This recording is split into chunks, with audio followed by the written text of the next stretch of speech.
Chapter 10, Theory. And Leo is here to make sure I don't go insane. I'm a third way through of this bitch, so here we go. Bella asks more questions and Edward confesses that he followed her scent and explains his meaning and laughs that Bella got the small things, but the big ones are backwards. Wrong instincts. That's one way to put it. She tells him to slow down and he says he hates driving slow. Speed limits are there for a reason. It's to keep people safe. But enough commentary on his driving. She says she got her theory of what he is from Jacob Black, and Edward panics that she knows the truth. And she admits to flirting with Jacob to get information, and Edward thinks how overwhelming it would be when she tried to be attractive on purpose, and feels pity for the boy who had her unsuspecting force put on him. That's a bit of a reach there, Eddie. She says she did research, and Edward realizes why she got alone with them. He thought it didn't matter.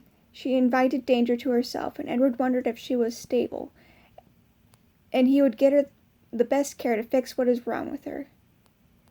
And of course he would also visit. I see despite going to school and getting 2 doctorates, his medical knowledge is still based around the early 1900s.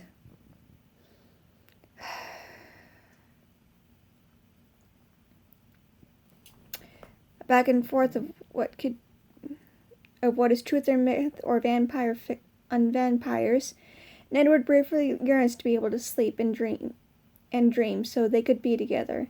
And Edward says they do drink blood, but animal blood, because mistakes do happen. But mistakes do happen. Mistakes. Murder is a mistake to you. They hunt animals because he doesn't want to be a monster. Bullshit.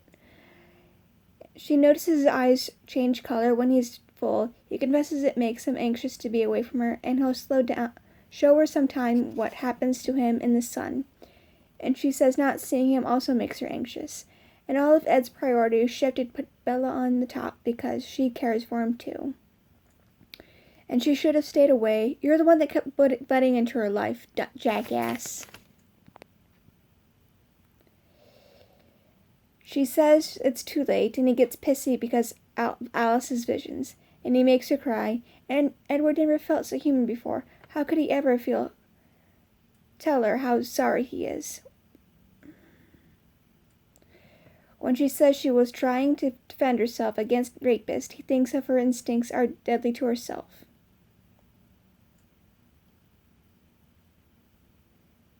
Someone tries to defend themselves against rapists, and you think that's wrong.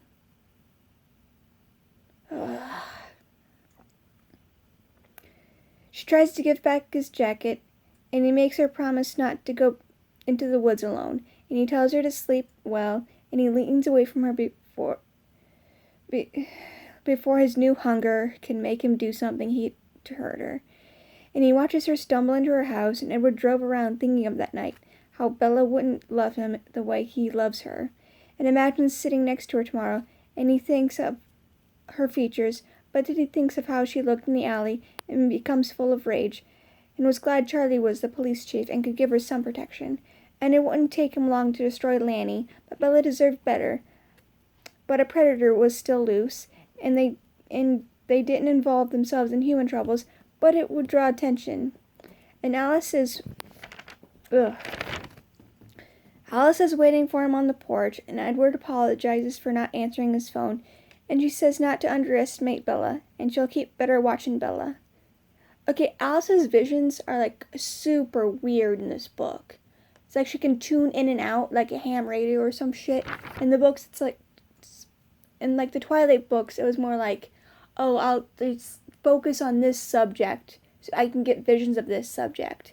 And now it's like Google or some shit. She'll just think of a subject and look in the future for it. And it's like, that's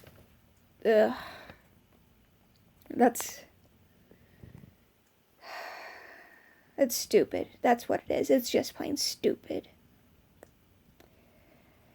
And Edward went to Carlisle, and Alice already told him what almost happened that night.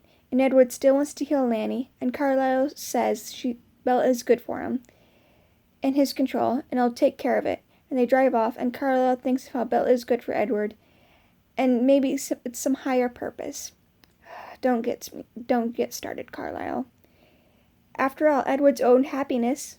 No, he's not. They park at the bar, and Edward leaves for Forks and sneaks into Bella's room.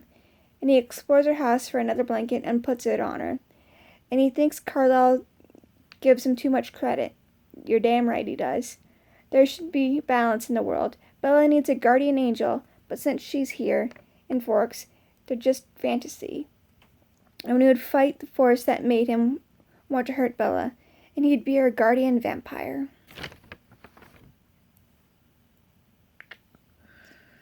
More angel shit. It was bad enough in the books, but here it is. And that's chapter 10.